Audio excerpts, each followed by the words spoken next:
My day started normally. I woke up early and walked to my bus stop. Something felt a little off when I realized no cars went by. While something similar happened to this town earlier in 2020, this didn't quite feel like that. There were no cars in the street. The gas station behind my bus stop looked still closed. Checking my phone, I couldn't see any new shutdowns, no order to stay in place, no new curfews, and no new military blockade. It was a very busy 2020 for all of us. No reason for things to be as quiet as they were. Still, worried, looking around and seeing no one, I checked my phone. My bus would be here in 5 minutes, right on time. Let out a sigh when I saw that. Clearly, nothing was wrong if this was still happening. My eyes closed, I leaned back, and I enjoyed the quiet of the city. It had been a long time since I enjoyed such quiet. No cars, no bustling people, no animal scavenging, not even any wind. Just my own breath and the fog. Feeling the fog pass my skin, I smiled and opened my eyes, checking my phone again. 1 minute to the bus. I stood up and continued to wait for the bus. I had to stand to make sure they wouldn't pass me by. It happened before in the fog. The minute passed, and then there was no bus. Then another minute, then another, then finally 5 minutes passed. No bus. Checking my phone, it stated that the bus had already passed me. Now, trying to figure out how it passed me without me noticing, I start to shoot a text to my boss. Text cannot be sent, my phone told me. Weird. It happens sometimes, but still never at such a critical time. I tried to send another text. Text cannot be sent. Figuring it was maybe my data connection, I started to make my way home. There, I figured I could call for a ride and use my Wi-Fi to shoot a text. While I walked and tested my YouTube, and sure enough, I was able to play some music for myself. So I can still receive information, it seems, but my texts weren't sending out? Maybe it was a carrier problem. Things like that happened. Now, at my house, I tried to send 3 more texts to my boss. No luck. So, figuring it must be some kind of disaster similar to the big rainstorm in 2020, I sent an email to my boss. A brief missive explaining I wouldn't be at work because I wasn't feeling well. Not completely honest, I admit, but not completely dishonest. On my way back, I had time to observe the businesses around me while I walked home. None of them looked open. The lights inside were all off, but the signs were still on. It was kind of creepy though. With how thick the fog is, you almost had to be right on a sign for the light to be visible. Still, in my own apartment, I felt safe. Turning on the TV, I was able to watch some Netflix for a while to unwind. Whatever was happening didn't seem to interrupt the internet, and I was still able to watch my shows. After a few hours of this, I noticed on my phone there was a message. It was from my boss. Hi there, we noticed you weren't at work today. We didn't get any calls or emails. We wanted to check up on you, make sure you're all right. I tried to call my boss, but my phone gave me an error message. The phone you're trying to reach isn't in your domain. Please try again in your domain. I never even heard of such an error before. So, thinking it was some kind of fluke, I called the number again. Once again, a weird tone and a different error message. You cannot call at this time. Please don't call again.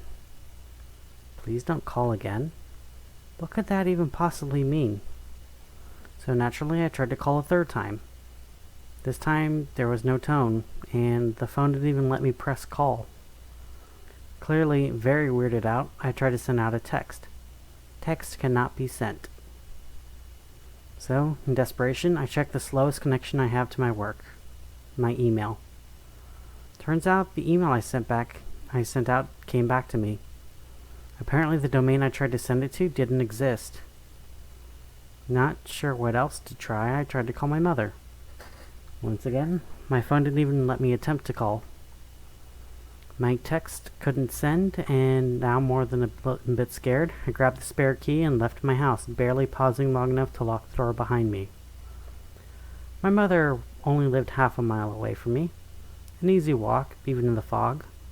But still, something here was very, very wrong.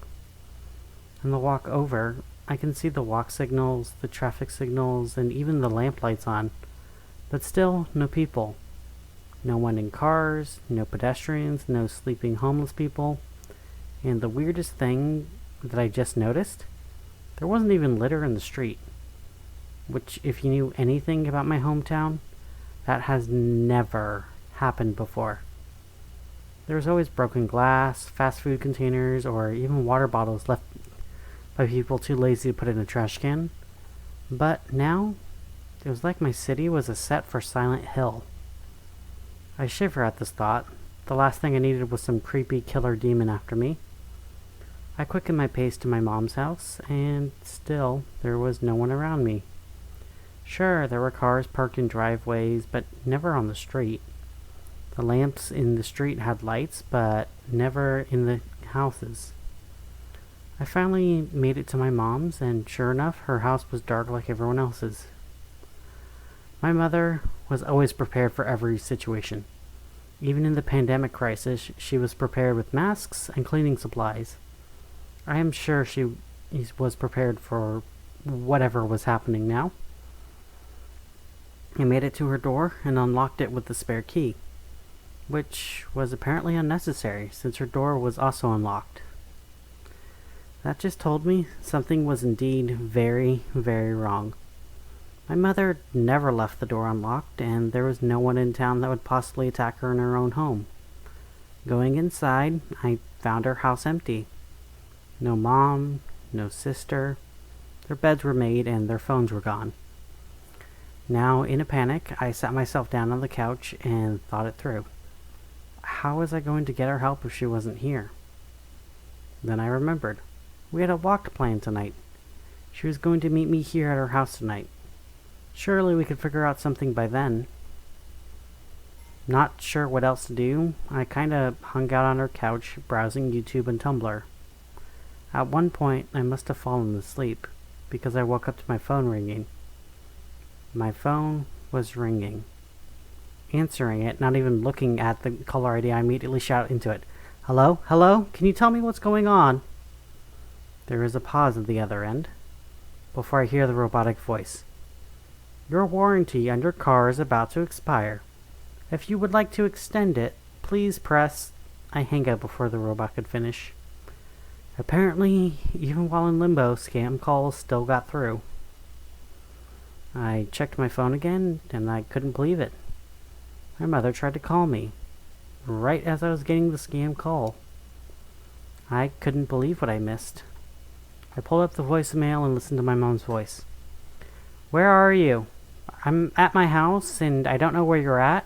Are you stuck somewhere? Are you at your house? Please let me know soon, so I don't come after you like a spider monkey. And sure enough, my phone wouldn't let me call her, and wouldn't let me text her. But after a moment, I realized something else. She was in her house, and I was in her house. But the only way for her to have completely missed me is if I was elsewhere. After this realization, I do admit I didn't react the most rationally. After a few hours of panicked screaming, I calmed down enough to begin to test what the hell was going on in this place. No matter what I did in my mom's house, move the couch, eat her chocolate, or write on her board, it didn't seem to affect her. She would send me texts and even calls on a regular basis, and every time, I just seemed to miss them. My phone wouldn't even let me respond or let her know that I read it. Near as I can tell, after 2 hours she called the police and they went looking for me. Naturally, I wasn't found in my house, and neither was my phone or wallet. They probably figured I ran away. Or worse. I did find out that I could still watch YouTube and Netflix and access the internet in general, but nothing I did allowed me to message anyone directly. Not my family, not my acquaintances, not even my friends in different countries. Always the message never got sent, but their messages got sent to me. I also found out, after the food ran out at my mom's house, that somehow the stores were still being stocked. The lights inside were dark, like the store was closed, but the actual stocking was always done, every day. Which I do admit it was a lot of fun walking into a grocery store and taking whatever I wanted. It was still pretty creepy. I also found out that other than any doors that I personally locked, the doors were all unlocked. I walked into a bank vault and checked the safe deposit boxes once when I was bored. All of it. Completely unlocked. But as time went on, people trying to contact me got less and less. They began to lose interest or assume I left. My mother would still send me a text every day, letting me know that she was still looking for me, but I don't even know how to tell her where I am when I don't know where I am. And even if I made it back, I wouldn't be able to move back to where I was. My apartment was probably evicted, and who knows if my family would even accept my explanation. "Oh, sorry I was gone so long. I was in a fog-filled limbo. Can I please sleep on your couch?" I tried that excuse before. Really long story, don't ask. I don't think it'll work twice. But I did find out something new about this place. Just today. I was scrolling through Tumblr. Yes, I know. Not even purgatory would make me let go of my hell site. What are you gonna do? And if in a fit of desperation, I made a short, vague post. Do you ever feel stuck in life? And I posted it. I didn't think much of it until I got a notification that somebody liked my post. That hadn't happened in a really long time. Maybe there's a way to send messages again. So I tried to send a message out to someone, and again, the text was blocked. Now, I tried one more thing. I tried making a direct post. If anyone can see this, where am I? But this post also failed, refusing to post. Thinking about it again, I tried making another vague post. What is the difference between hell and purgatory? In purgatory, there is a way out. In hell, there's only perdition. This time, the post made it through. Whatever the rules of this place were, it allowed me to create vague messages on the internet, but I couldn't address anyone directly. I wasn't sure how I could get my mom's attention through Tumblr. She never got one, and none of my friends on there knew of her. And I couldn't just make a bunch of vague posts hoping one of them would notice and then tell her. So, instead, I would have to try to contact her in another way. That is why I'm telling my story now. I found out I could still make YouTube videos, and I just had to be vague enough no one knows who I'm trying to contact. If my friends are seeing this message, I'm still out there. I want to get back. If my family is seeing this video, does the black moon howl? Only when mourning. I don't know if where I'm at is some kind of limbo or purgatory or even hell, but if this video can get out and I got in, then there is a connection. Maybe someone on the outside can just let me back out? Please, if you hear this message, tell me the way out. There has to be a way out. Where is the way out? I miss my family. I want to go home. I want to see the sun. I miss my friends. Soothe, save me.